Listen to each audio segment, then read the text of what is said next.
morning mga ka-reels! Ayan guys, at nag-crave nga tayo sa ating Jollibee Burger Steak. Kasi nga wala dito, ang layo ng Jollibee. Yan, pinainit ko na yung pan and then i-fry natin guys yung beef patty natin. Until mag-golden brown siya guys, i-flip nyo lang siya.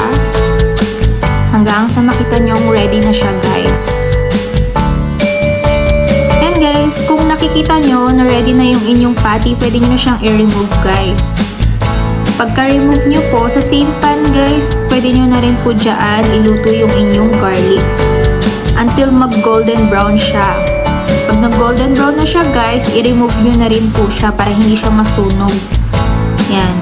Sa same pan guys, nag-melt na ako ng butter. Then nilagyan ko po siya guys ng harina kasi siya po yung magpapalapot ng ating gravy. Then lagay ko na rin po yung mushroom, yung pepper, and then salt.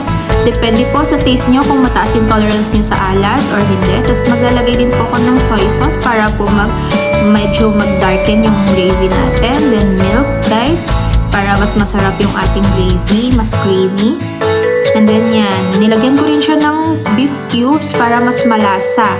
And then yan, boiled nyo lang siya. Pag nakita nyo ready na yung inyong gravy, pwede nyo na ilagay ang inyong burger patty.